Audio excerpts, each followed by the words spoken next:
السلام عليكم ورحمة الله وبركاته. حلم ابن أخي المتوفي في المنام لابن سيرين. ابن الأخ المتوفي في المنام تدل على الأعباء والمسؤوليات الجديدة، وقد تدل رؤية ابن الأخ الميت في الحلم بتدل على الفرح والسعادة.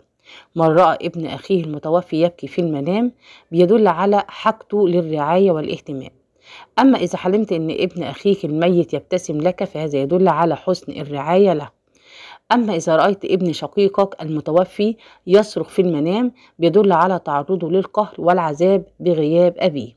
تقبيل ابن الأخ المتوفي في الحلم بيدل على العطاء والنفع. أما إذا حلمت أنك تحتضن ابن أخيك الميت بيدل على تحملك المسؤولية.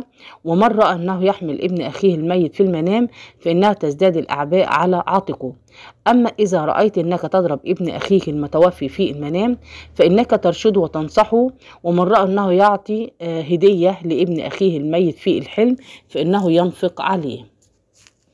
رؤية ابن الأخ المتوفي بلباس ممزق في المنام بتدل على الحاجة والعوز. أما إذا رأيت ابن أخيك الميت بدون ملابس في الحلم بيدل على أكل حقوقه وسلبها. أما شراء لباس لأولاد أخيك الميت في المنام بيدل على الاهتمام بهم والرعاية لهم. دي كانت حلقتنا النهاردة، أتمنى يكون التفسير عجبكم، ولو عجبكم اللايك والشير والاشتراك في القناة. والسلام عليكم ورحمة الله وبركاته.